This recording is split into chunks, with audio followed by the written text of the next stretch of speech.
نحمده ونصلي ونسلم على سيدنا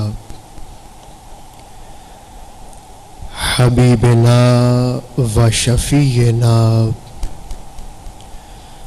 مولانا وملجأنا ومأوانا محمد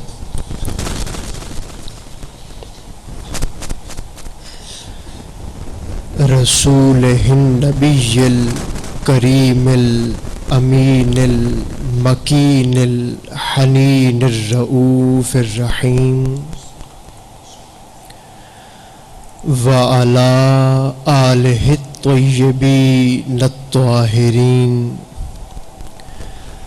وعلى صحبه الكرام المتقين المنتجمين أما بعد أعوذ بالله من الشيطان الرجيم بسم الله الرحمن الرحيم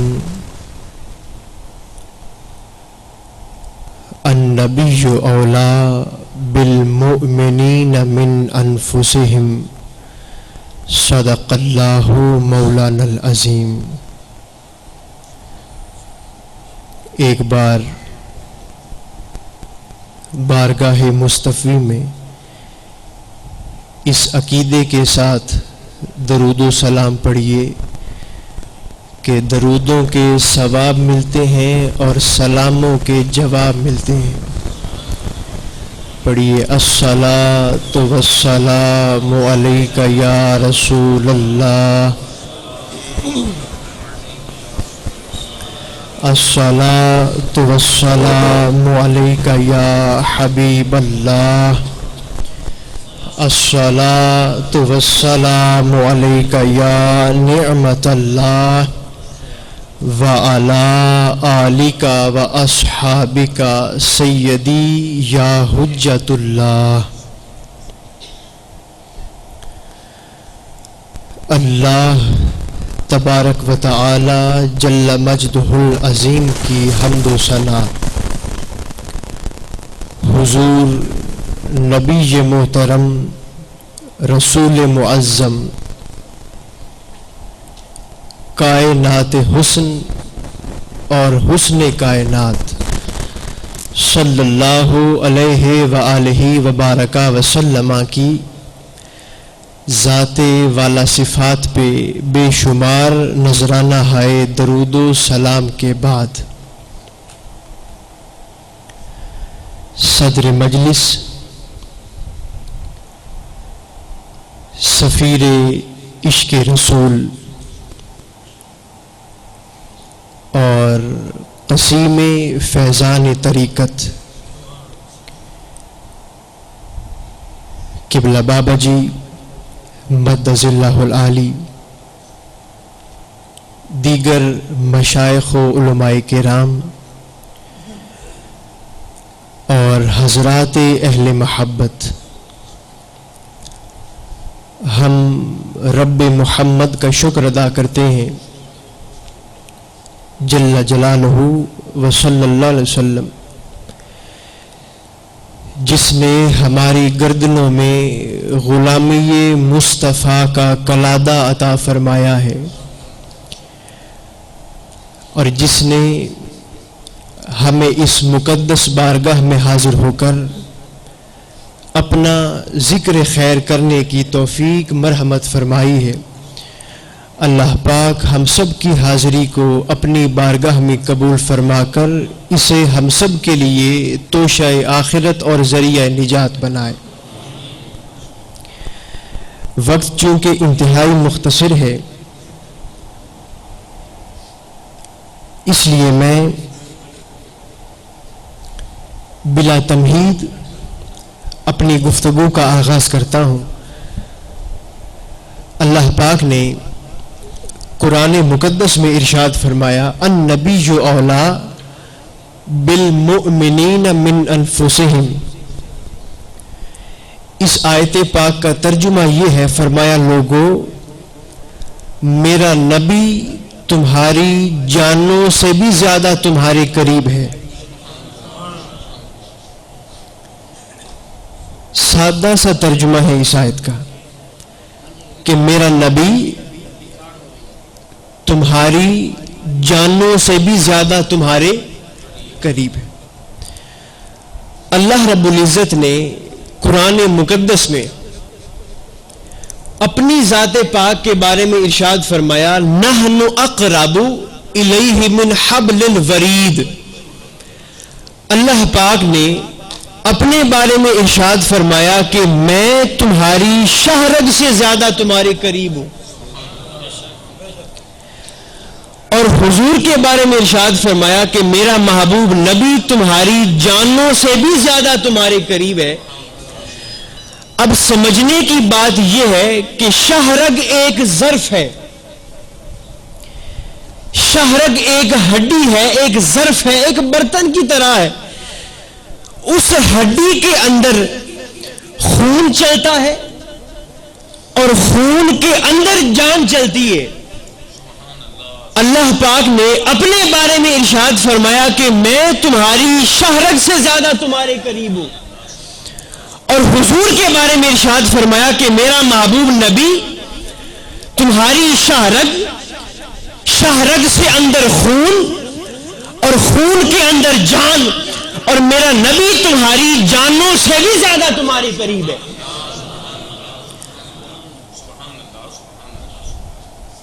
شہرگ، اللہ پاک نے خود کو شہرگ کے آس پاس رکھا ہے. کیوں کہ شہرگ بحر والی حد ہے. فریدی صاحب، شہرگ بحر والی حد ہے. اور آپ جانتے ہیں کہ محافظ کا، حفاظت کرنے والے کا دائرہ محافظت ہمیشہ بحر والی سمت ہوا کرتا ہے. ایسا کبھی نہیں ہوتا ہے کہ محافظ اندر ہو اور محفوظ جس کی حفاظت کرنا ہے وہ باہر کھڑا ہو. ایسا نہیں ہوتا ہے. ہمیشہ محافظ باہر ہوا کرتا ہے اور محفوظ اندر ہوا کرتا ہے. تو اللہ پاک اپنی ذات پاک کو باہر رکھتا ہے شہرگ کے آس پاس، اور خود محبوب کی حفاظت کے لیے باہر بیٹھتا ہے اور محبوب کو چھپا کے محفوظ کر کے شہرگ سے اندر، پھر خون سے اندر اور پھر جان سے اندر چھپا کے محفوظ کر کے رکھتا ہے، اور خود محبوب کی حفاظت کے لیے باہر بیٹھ جایا کرتا ہے. تو اللہ پاک نے فرمایا کہ میں تمہاری شہرگ سے زیادہ تمہارے قریب اور میرا نبی تمہاری جانوں سے بھی زیادہ تمہارے قریب. اب یہ تو میں نے مختصراً اس آیت کی توجیہ تشریح پیش کر دی ہے. اب یہ دیکھیں، یہ ہمارا عقیدہ ہے. آپ ذرا یہ ارشاد فرمائیں کہ حضور صرف ہم مومنین کے رسول ہیں یا پوری کائنات کے رسول ہیں؟ بھئی بولیے نا، پوری کائنات کے رسول. اور اگر سرکار پوری کائنات کے رسول ہیں تو پوری کائنات میں یہودی بھی آتے ہیں، عیسائی بھی آتے ہیں، ہندو، کافر، مشرک، منافق سب آ گئے. اگر سرکار پوری کائنات کے رسول ہیں تو پھر مانیے کہ جیسے حضور مومنین سے قریب ہے ویسے ہی حضور یہودیوں عیسائیوں سے بھی قریب ہے. بات ذرا ثقیل ہے، ممکن ہے کچھ ذہنوں کے اندر نہ بیٹھے کہ جی سرکار مومنین سے قریب ہے، یہ تو قرآن نے فرما دیا ہے. اتنا بڑا دعویٰ کہ سرکار یہودیوں عیسائیوں سے قریب، یہ کیسے؟ حضور یہودیوں عیسائیوں سے کیسے قریب ہو گئے؟ بس وہ ایک ہی میں نے آپ کو حدیث پاک سنانی ہے کہ حضور بطور رحمت، سرکار بطور کریم ذات کے، بطور رحمت عیسائیوں یہودیوں سے کیسے قریب ہیں. بس ایک ہی حدیث پاک سنا کے اپنی گفتگو کو ختم کرتا ہوں. اور وہ حدیث پاک کیا ہے؟ بڑی معروف حدیث پاک اور عشق رسول سے بھرپور حدیث پاک. مدینہ پاک اور حضور کی ظاہری حیات طیبہ کا زمانہ آج بھی میرے مصطفیٰ کا ہے. ازل سے لے کے قیامت تک زمانہ مصطفیٰ کا ہے. تو پھر وجہ کیا ہے؟ اگر وہ زمانہ بھی حضور کا تھا، یہ زمانہ بھی حضور کا ہے، قیامت تک زمانہ حضور کا ہے، تو پھر آج جو لوگ اعتراض کرتے ہیں معاذ اللہ کہ سرکار کا وصال ہو گیا، معاذ اللہ، نبی مر گئے معاذ اللہ مٹی میں فنا ہو گئے تو ان کا دعویٰ پھر کہاں چلا گیا؟ سادہ سی مثال سمجھانے کے لیے عرض کرتا ہوں، سادہ سی مثال 1450 سال پہلے حیات مصطفیٰ کا چراغ مدینہ پاک کے چوک میں جلتا تھا. انتہائی سادہ سی مثال، 1450 سال پہلے حیات مصطفیٰ کا چراغ مدینہ پاک کے چوک میں روشن تھا. اس حیات مصطفیٰ والے چراغ کو ابو جہل کی آنکھ بھی دیکھتی تھی، ابو لہب کی آنکھ بھی دیکھتی تھی، عتبہ شیبہ ولید کی آنکھیں بھی دیکھا کرتی تھی. اور اسی حیات مصطفیٰ والے چراغ کو صدیق اکبر بھی ملاحظہ فرمایا کرتے تھے. اسی حیات مصطفیٰ والے چراغ کو سیدنا عمر فاروق بھی دیکھا کرتے تھے، عثمان غنی بھی دیکھا کرتے تھے، علی المرتضیٰ بھی دیکھا کرتے تھے، اور حضور کا غلام کالا بلال بھی دیکھا کرتا تھا. آج کیا ہوا ہے؟ آج اللہ پاک نے وہ حیات مصطفیٰ والا چراغ جو مدینہ پاک کے چوک میں جلتا تھا، وہ چراغ اللہ پاک نے مدینہ پاک کے چوک سے اٹھا کر حجرہ عائشہ صدیقہ کے اندر رکھ دیا ہے اور باہر سے پردہ لگا دیا ہے.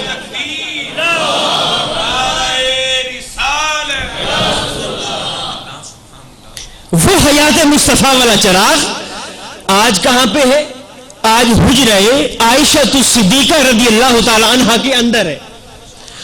اب اس حیات مصطفیٰ والے چراغ کو جو حجرہ عائشہ صدیقہ کے اندر ہے، اس کو ابو جہل ابو لہب کی آنکھ تو نہیں دیکھ سکتی ہے آج، لیکن دیکھنے والی آنکھ اگر صدیق اکبر کی ہو تو سرکار کی حیاتی آج بھی نظر آتی ہے. وہ سرکار کی حیات پاک والا چراغ آج بھی دیکھا جا سکتا ہے. مدینہ پاک اور سرکار کی ظاہری حیات طیبہ کا زمانہ اور سرکار کا اخلاق، عادت کریمہ آپ جانتے ہیں کہ مدینہ پاک میں جب بھی کوئی قافلہ آتا باہر سے تو حضور بنفس نفیس قافلے والوں کے پاس تشریف لے جایا کرتے تھے اور جا کے قافلے والوں سے فرماتے بھئی تم یہاں پہ پردیسی ہو، مسافر ہو، اجنبی ہو، باہر سے آئے ہو، بھئی ہم یہاں کے رہنے والے مدینہ کے شہری ہیں، تمہیں خوراک چاہیے تو بتاؤ، رہائش چاہیے تو بتاؤ. آج لوگ کہتے ہیں کہ جی اسلام تلوار سے پھیلا ہے. اسلام تلوار سے نہیں بلکہ اسلام پیار سے پھیلا ہے، اخلاق مصطفیٰ سے پھیلا ہے. حضور جایا کرتے تھے. مدینہ پاک میں کیا ہوا ہے؟ مدینہ پاک میں ایک دن عیسائیوں کا قافلہ تجارت آ کے رکا ہے، عیسائی ہے اور تجارت کا قافلہ ہے، ساتھ سامان تجارت بھی ہے. سرکار اپنی عادت پاک کے مطابق قافلے والوں کے پاس تشریف لے گئے اور جا کے قافلے والوں سے فرمایا بھئی اللہ کے بندو، تم یہاں پہ پردیسی ہو، مسافر ہو، اجنبی ہو، باہر سے آئے ہو، ہم یہاں کے مدینہ پاک کے رہنے والے ہیں، کوئی کام ہو تو بتاؤ، خوراک چاہیے تو بتاؤ، رہائش چاہیے تو بتاؤ. حضور نے فرمایا بھئی تم نے سفر کیا ہے، مسافر ہو، تھکے ہوئے آئے ہو، تم رات کو چین سے سو جانا، ہم آ کے تمہارے مال کا پہرا دے دیں گے، حفاظت کر لیں گے. عیسائی سرکار کو جانتے نہیں ہیں، واقف نہیں ہے. انہوں نے کہا جی نہیں، ہمارے پاس کھانے کو خوراک ہے، رہنے کو خیمے ہیں، سامان کی حفاظت خود کر لیں گے، آپ کا بہت شکریہ. جب سرکار واپس تشریف لے کے جانے لگے نا، واپس جانے لگے تو حضور نے ان عیسائیوں کے مال تجارت کی جانب نظر رحمت فرمائی ہے. عیسائیوں کے مال کو دیکھا ہے. ان عیسائیوں کے مال تجارت میں ایک سرخ رنگ کا، لال رنگ کا بڑا قیمتی اونٹ بھی ہے، بڑا قیمتی اونٹ سرخ رنگ کا. اب اس اونٹ کے مقدر پہ قربان جائیں، وہ اونٹ نگاہ نبوت کو پسند آ گیا. وہ سرخ رنگ کا اونٹ وہ سرکار کو اچھا لگا، پسند آ گیا. حضور نے پوچھا بھئی یہ اونٹ بھی بیچنے کے لیے لائے ہو؟ اس اونٹ کا بھی سودا کرنا ہے، بیچنا ہے اونٹ کو؟ ایک نوجوان عیسائی لڑکا وہ خیمے سے بھاگ کے باہر نکلا. اس نے کہا جی اس اونٹ کا اصل مالک تو میرا بابا ہے، اصل مالک میرا باپ ہے، میرے والد صاحب ہیں اور وہ ذرا قافلے سے پیچھے رہ گئے ہیں، لیکن اگر آپ نے یہ اونٹ خریدنا ہے تو اس کی قیمت مجھے معلوم ہے، قیمت میں جانتا ہوں۔ حضور نے فرمایا بھئی قیمت بتاؤ، میں خریدنا چاہتا ہوں، اس اونٹ کی قیمت کیا ہے؟ تو اس نوجوان عیسائی لڑکے نے کہا جی اس اونٹ کی قیمت ہے 4 من پکی ہوئی کھجوریں۔ اونٹ کی قیمت کیا ہے؟ 4 من کچی نہیں، 4 من پکی ہوئی کھجوریں۔ حضور نے فرمایا اچھا ایسے ہے کہ میں کھجوریں ساتھ لے کے تو نہیں آیا، قیمت ساتھ لایا نہیں ہوں، ایسا کرتا ہوں اونٹ لے جاتا ہوں، کھجوریں کل بھجوا دوں گا۔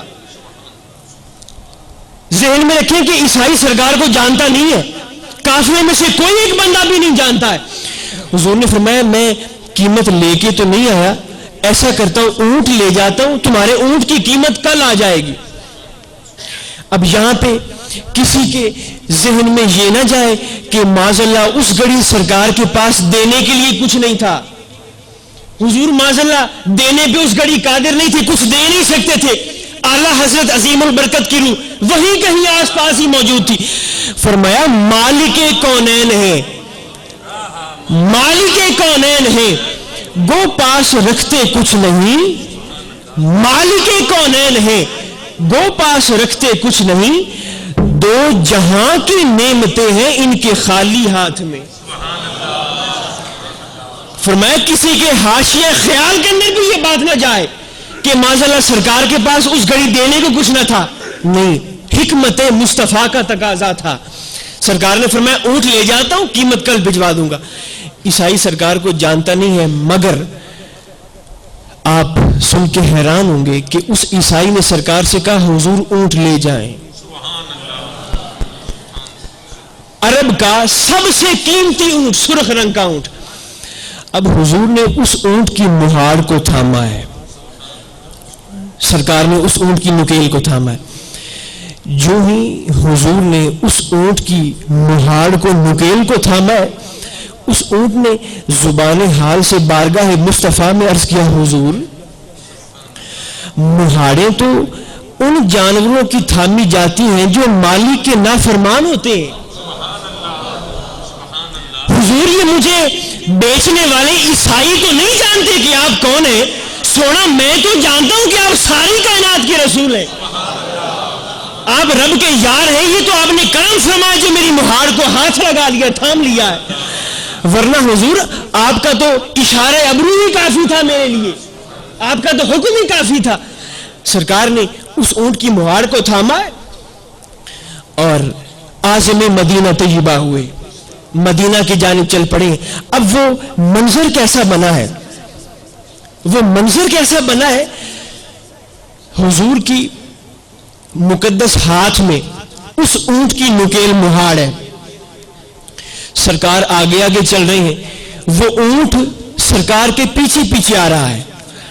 اب وہ منظر ایسا بنا ہے کہ زمین پہ حضور کے نالین مقدسہ کے جو نشانات لگتے ہیں نا، جو نشانات لگتے ہیں، اس اونٹ کے مقدر پہ قربان جائیں، وہ اونٹ سرکار کے نالین مقدسہ کے نشانات پہ پاؤں رکھتا ہوا جا رہا ہے۔ اتباع کی انتہا نہیں ہو گئی، اپنے کانوں سے سرکار کی مد بھری سریلی میٹھی میٹھی آواز بھی سنتا جا رہا ہے، بے حضور کے پیچھے جو آ رہا ہے نگاہوں سے رخ ودہا کی زیارت بھی کر رہا ہے، اپنی ناک سے حضور کی مقدس زلفوں کی خوشبو بھی سنتا جا رہا ہے، اور جا کدھر کو رہا ہے؟ مدینہ طیبہ کی جانب۔ یہ حدیث پاک کے الفاظ تو نہیں ہیں، حدیث پاک کے اندر تو میں نے نہیں پڑھا ہے، بس میرا وجدان، میرا ذوق کہتا ہے کہ راستے میں اس اونٹ سے کسی نے پوچھ لیا ہوگا بھئی میاں اونٹ کدھر جا رہے ہو، کہاں کی تیاری ہے؟ تو اس اونٹ نے زبان حال سے کہا ہوگا کہ بھئی آیا ہے بلاوا مجھے دربار نبی سے، اور پیغام صبا لائی ہے گلزار نبی سے۔ اس نے کہا ہوگا مدینہ پاک یار کے آستانے پہ جا رہا ہوں، محبوب کے ڈیرے پہ جا رہا ہوں۔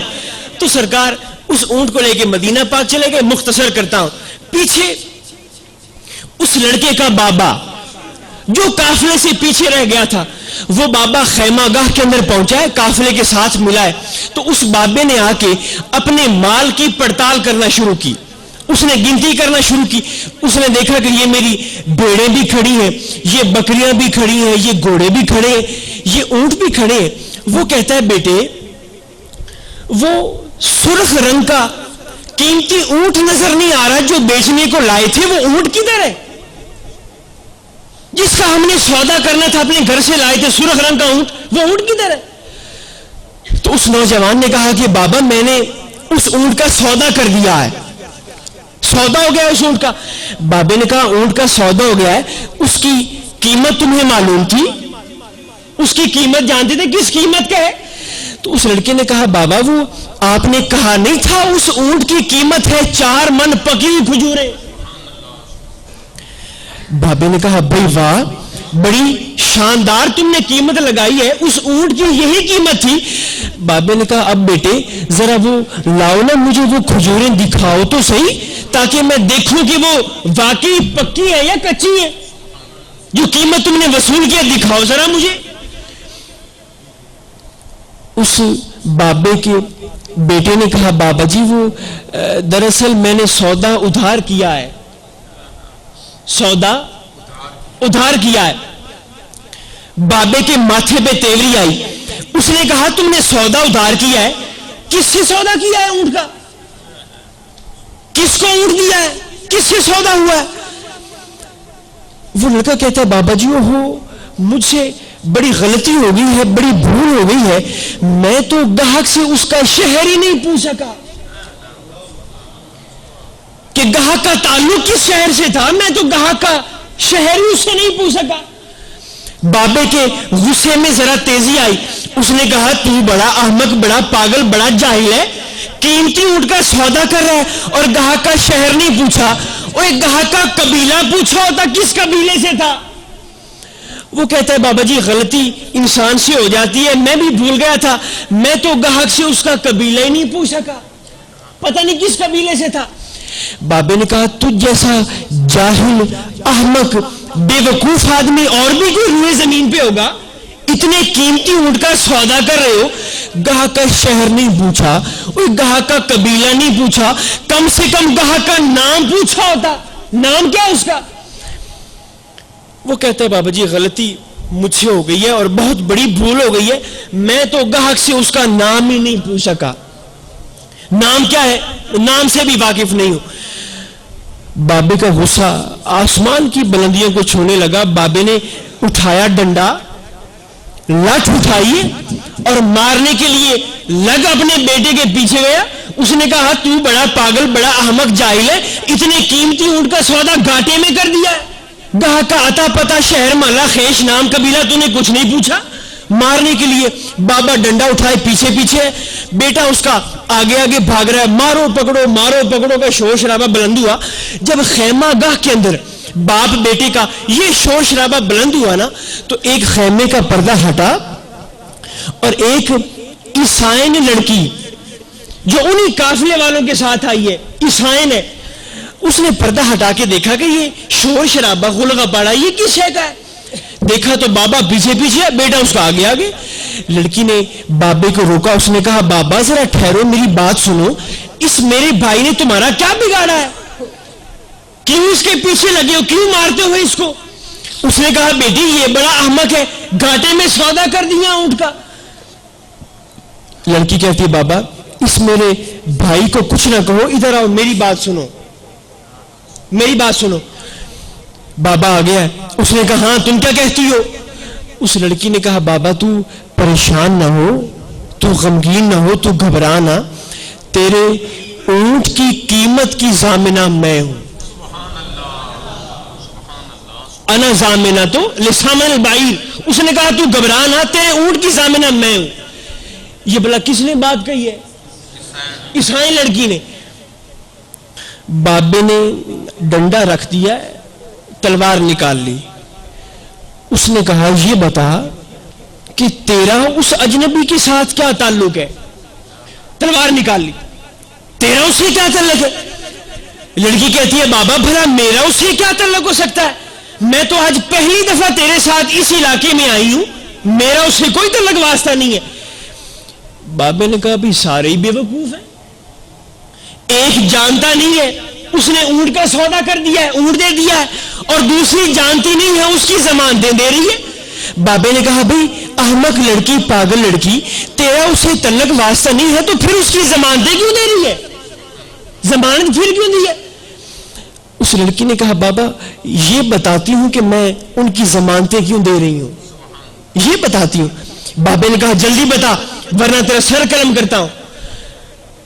اس لڑکی نے کہا بابا جب وہ گاہک, وہ اجنبی, وہ سودا کرنے والے, بابا جب وہ آئے تھے نا تو میں یہاں اپنے خیمے کے اندر بیٹھی تھی, اور جب وہ گاہک, وہ اجنبی, وہ تیرے اس بیٹے سے, میرے بھائی سے جب وہ گفتگو کر رہے تھے نا, جب وہ باتیں کر رہے تھے, گفتگو ارشاد فرما رہے تھے, تو بابا میں یہاں خیمے کے اندر بیٹھی تھی.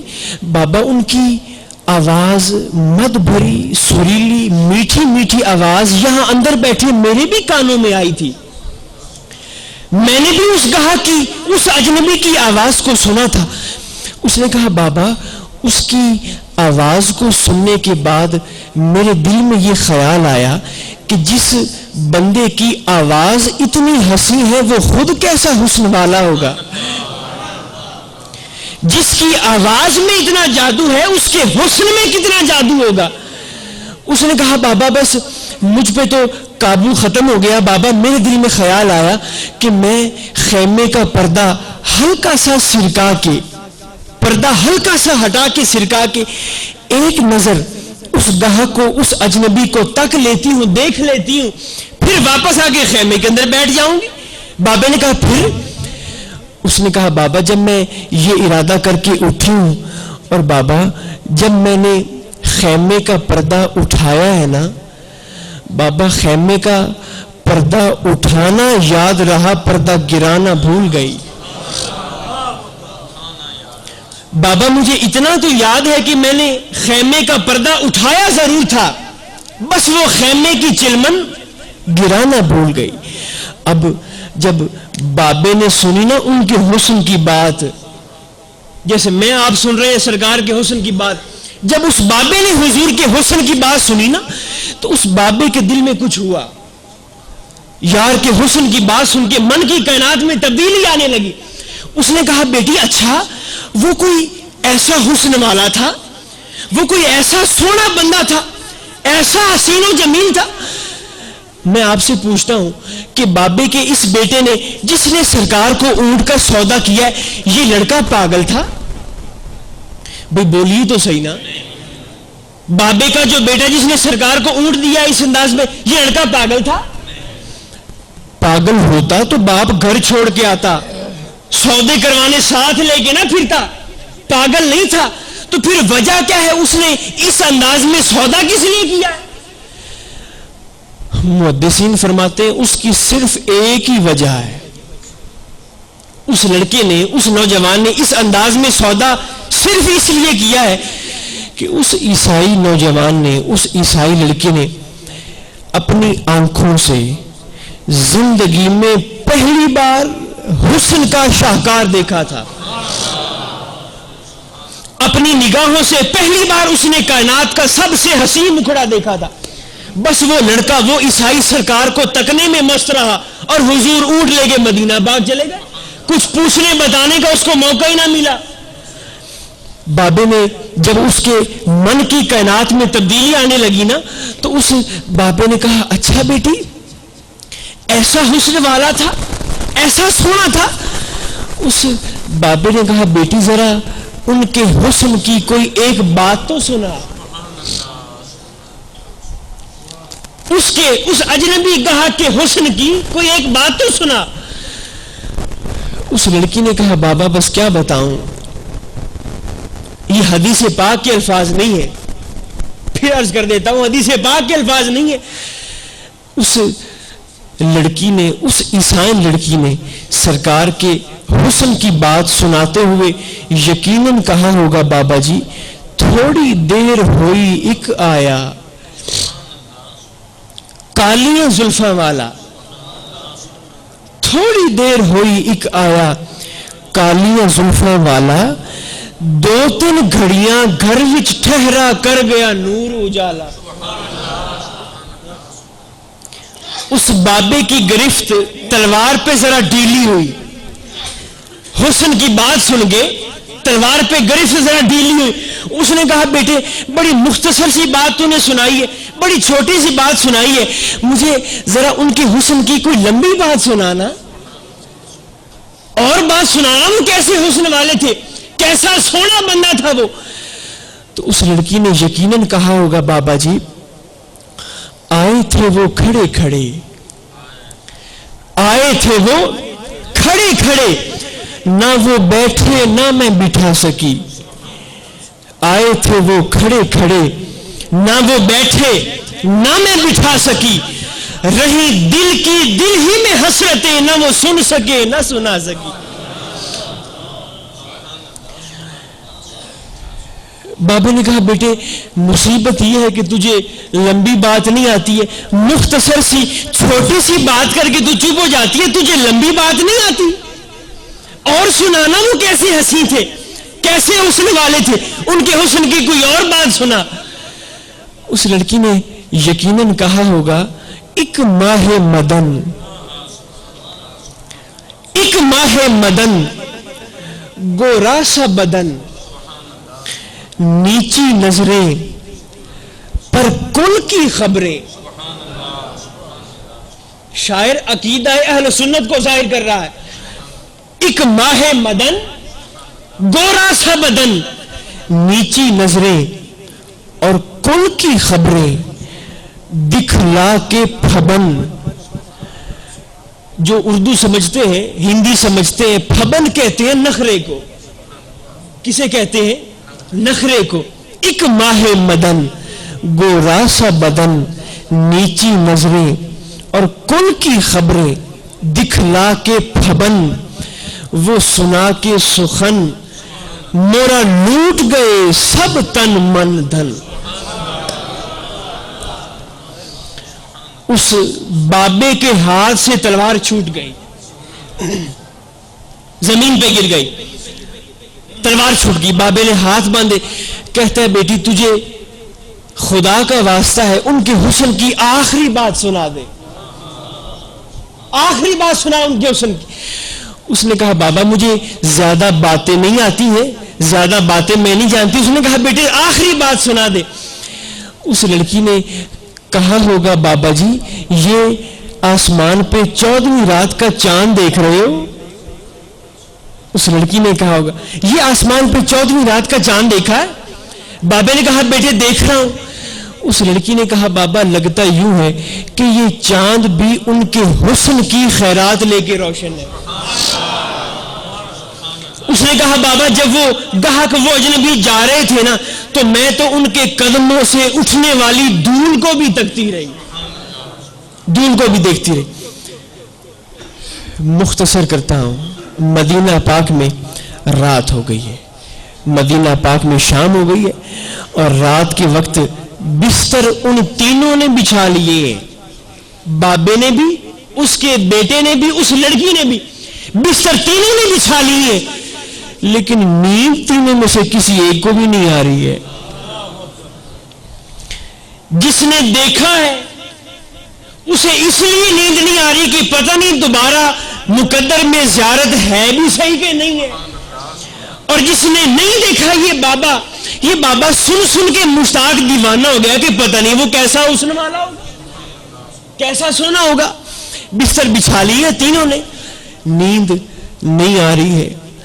حدیث پاک کے الفاظ تو نہیں ہے لیکن میرا وجدان کہتا ہے کہ وہ بابا بلکہ وہ تینوں ہی اس رات کو گالیاں دیتے ہوں گے، اور گالیاں کیوں دیتے ہوں گے کہ لمبی رات جدائیاں والی ہوندی سو وریاں دی، لمبی رات جدائیاں والی ہوندی سو وریاں دی، کون لے آوے خبر محمد سجنا دور گیاں دی. بستر پہ لوٹ پوٹ ہو رہے ہیں, بے چینی کی بے کلی کی کیفیت ہے. کبھی وہ بابا رات سے کہتا ہوگا کہ رات آج تو جان ہی نہیں چھوڑتی ہے, رات آج تو لمبی ہو گئی. کبھی بابا سورج سے کہتا ہوگا سورج تجھے کیا بنی آج تو نکلتا ہی نہیں, طلوع نہیں ہوتا ہے. بستر کی سلوٹوں سے محسوس ہو رہا ہے, بستر کی سلوٹوں سے محسوس ہو رہا ہے, توڑا ہے دم کسی نے پہلو بدل بدل کر. نیند نہیں آ رہی ہے, بڑی مشکلوں سے خدا خدا کر کے سپیدہ سحر نے مدار ہوا ہے, سورج طلوع ہوا تو بابے نے دیکھا کہ مدینہ پاک کی جانب سے کچھ لوگ اپنے سروں پہ بڑے بڑے ٹوکرے رکھ کے بھاگم بھاگ ان کی جانب آ رہے ہیں, بھاگم بھاگ آ رہے ہیں. صحابہ کرام تھے اور کون ہو. جب صحابہ کرام نزدیک پہنچے تو صحابہ کرام نے پوچھا بھائی کل ہمارے آقا نے تم میں سے کس کے ساتھ اونٹ کا سودا کیا تھا, کس سے اونٹ کا سودا ہوا تھا. یہ بابا بیچارہ تو پہلے سے تیار کھڑا تھا, بھاگ کے باہر نکلا. اس نے کہا جی میرے ساتھ اونٹ کا سودا ہوا تھا, میں اونٹ کا مالک ہوں. صحابہ نے فرمایا تمہارے ساتھ سودا ہوا ہے, یہ ہمارے آقا نے تمہارے اونٹ کی قیمت بھیجی ہے, پوری 4 من کھجوریں ہیں, یہ کھجوریں ذرا توڑ لو, کھجوریں توڑ لو. اس بابے نے کہا بھائی اللہ کے بندو کھجوریں بھی توڑ لیتے ہیں, حساب کتاب بھی کر لیتے ہیں, پہلے ذرا یہ تو بتاؤ کہ وہ آنے والے تھے کون جو کل اونٹ کا سودا کر گئے تھے, اجنبی کا گاہک, وہ آنے والے کون تھے. صحابہ نے فرمایا اوئے تمہیں نہیں پتا کہ وہ کون تھے. اس نے کہا جی نہیں مجھے تو علم نہیں ہے, میری ملاقات نہیں ہوئی. تو صحابہ کرام نے سرکار کی نشانیاں بتاتے ہوئے یقیناً اس بابے سے کہا ہوگا بابا جگر دل بند مائی آمنا دا, حضور کی نشانیاں بتاتے ہوئے جگر دل بند مائی آمنا دا تے او بابل پیاری فاطمہ دا, قدیمی شہنشاہ عالی گھرانہ حسین و حسن دا او غمخار نانا. زلیخا اس نو جے ویکھ لیندی نہ پیچھے یوسف شامی دے پیندی, تے اکھاں وچ قدرتی سرمے دی دھاری, دلانو قتل کر دی جو کٹاری. تے مدینہ طیبہ وچ رہن والا اور خدا دے عرش تے جا بین والا. فرمایا انہی کو تو اللہ پاک نے محمد بنایا ہے صلی اللہ علیہ وسلم, انہی کی خاطر تو اللہ پاک نے ساری کائنات کی کھیل بنا ڈالی ہے, یہی ہمارے محبوب مسلمانوں کے رسول ہیں. اس بابے نے کہا اچھا ان کو محمد کہتے ہیں, یہ تمہارے رسول ہیں؟ جی یہ ہمارے رسول. اس بابے نے کہا اچھا اگر ان کا اس میں گرامی شریف محمد ہے تو پھر ناپ تول حساب کتاب بعد میں کرتے ہیں, پہلے کلمہ شریف پڑھا کے ان کے غلاموں کی صف میں شامل کر لو. اب صحابہ کرام نے کلمہ شریف پڑھایا کس کس کو, بابے کو بھی, اس کے بیٹے کو بھی, اس لڑکی کو بھی. کلمہ شریف پڑھانے کے بعد بابے نے جب کھجوریں تولی ہیں تو کھجوریں 4 من سے بڑھ گئیں. اونٹ کی قیمت کتنی تھی بلا, 4 من, اور کھجوریں 4 من سے بڑھ گئیں. اس بابے نے صحابہ کرام سے کہا بھئی یہ میری قیمت تو میرے پاس آ گئی ہے 4 من, یہ آپ کی کھجوریں اضافی ہیں, یہ واپس لے جاؤ. صحابہ نے فرمایا اوے تم ابھی آقا کے دامن سے نئے وابستہ ہوئے ہو, تمہیں ابھی اس داتا کی عطا کا اندازہ نہیں ہے. یہ کھجوریں سرکار نے جان بوجھ کے زیادہ بھیجی ہے کہ مدینہ کے مہمان ہیں تحفے میں لے جائیں گے. کوئی پیغام نہیں, کوئی پیغام نہیں ہے. یہاں پہ کسی کے ذہن میں سوال آ سکتا ہے کہ جی شاہ صاحب یہ تو آپ نے بات سنا دی ہے 1450 سال پہلے کی, کہ سرکار اس وقت جب حیات تھے تو سرکار یہودیوں عیسائیوں سے قریب تھے. کوئی آج کی بات سنائے نا کہ سرکار آج بھی ہمارے ویسے ہی قریب ہیں جیسے 1450 سال پہلے تھے. کوئی آج کی بات سنائے. مختصر سی بات اور آخری بات اور گفتگو ختم.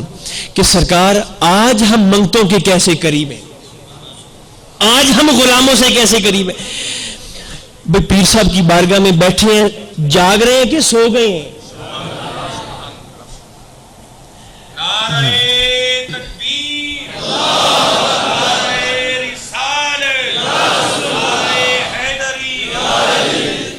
حضور آج ہم منگتوں سے کیسے قریب ہیں. بس ایک بات سنا کے, حضرت میاں شیر محمد شرک پوری رحمت اللہ علیہ, شرک پور شریف والے حضرت میاں شیر محمد, ان کی بارگاہ میں ایک بی بی آ گئی. میں نے غالباً یہ بات کہیں پہ عرض کی ہے. ان کی بارگاہ میں ایک بی بی آ گئی, خاتون آ گئی, اور اس بی بی نے آ کے پیر صاحب سے, حضرت میاں شیر محمد سے بڑا عجیب سا سوال کیا ہے. اور اس نے سوال کیا کیا ہے, وہ بی بی حاضر, اس نے کہا حضور سنا ہے کہ آپ شیر محمد ہیں, سنا ہے آپ شیر محمد ہیں. تو آپ نے فرمایا بی بی اللہ کی توفیق سے ہوں تو شیر محمد, شیر محمد ہوں. اس نے کہا جی اچھا, اگر آپ شیر محمد ہیں تو یہ میرا بیٹا ہے, 18 20 22 سال اس کی عمر ہے. تو حضرت صاحب یہ میرا بیٹا جب سے پیدا ہوا ہے نہ یہ بول سکتا ہے نہ سن سکتا ہے. یہ بلا کس نے کہا ہے؟ بی بی نے پیر صاحب سے کہ حضور یہ میرا بیٹا ہے, میرا بچہ ہے, پیدائشی طور پہ گنگا بھی ہے, پیدائشی بہرا بھی ہے, نہ سن سکتا ہے نہ بول سکتا. تو اگر آپ شیر محمد ہیں تو اس کو لے کے میں آپ کی بارگاہ میں حاضر ہو گئی ہوں. آپ نے فرمایا اچھا ایسے کرو, اپنے اس بیٹے کو میرے حجرہ شریف سے باہر دور لے جا کے بٹھا دو اور واپس آ کے میری بات سنو.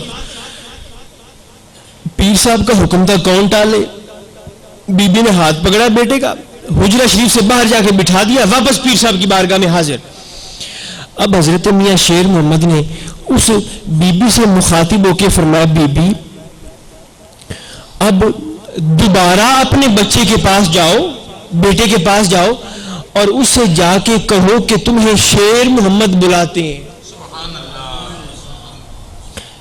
شیر محمد بلاتے. اس خاتون نے کہا حضرت صاحب ابھی تو آپ کے سامنے یہ رونا رو کے گئی ہوں کہ وہ بیچارہ بچپن سے بہرا ہے, سن سکتا نہیں ہے, بول سکتا نہیں ہے, اور آپ فرماتے ہیں کہ جا کے اس کو میرا پیغام دو کہ آپ کو پیر صاحب بلاتے ہیں.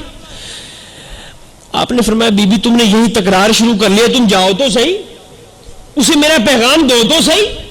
وہ خاتون بے یقینی کے عالم میں, بد ذوقی کے عالم میں اٹھی ہے, اور جا کے اپنے بچے سے بے دلی سے اس نے کہا بیٹے آپ کو شیر محمد بلاتے ہیں. بس اتنی سی بات کی, شیر محمد بلاتے. وہ خاتون پیغام دے کی چلی ہے, اس بی بی کا بچہ اٹھ کے اپنی ماں کے پیچھے چل پڑا, اتنے سے پیغام سے ماں کے پیچھے.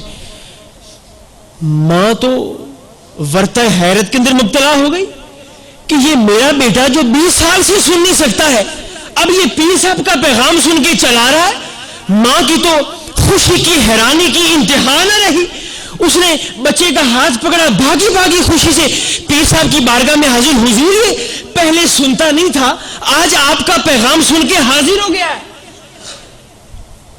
پیر صاحب کی بارگاہ میں بیٹھ گیا. اب حضرت میاں شیر محمد نے اس لڑکے سے, اس بچے سے مخاطب ہو کے پتہ کیا فرمایا, پیر صاحب کا انداز دیکھیے. پیر صاحب نے اس بچے سے مخاطب ہو کے فرمایا بیٹے کاکا یہ تیری والدہ ہے, تیری اماں ہے, اور اس تیری والدہ نے, تیری اماں نے مجھے آ کے تیری ایک شکایت لگائی ہے کہ تو بولتا نہیں ہے. پیر صاحب کا انداز دیکھیے بچے سے. فرمایا بیٹے تیری اماں نے آ کے مجھے تیری ایک شکایت لگائی ہے کہ تو بولتا نہیں. وہ بچہ کوئی اللہ کا ولی تھا, عارف تھا, اس نے ہاتھ باندھے کہتا ہے حضور آج تک کسی نے بلایا ہی نہیں. اس نے کہا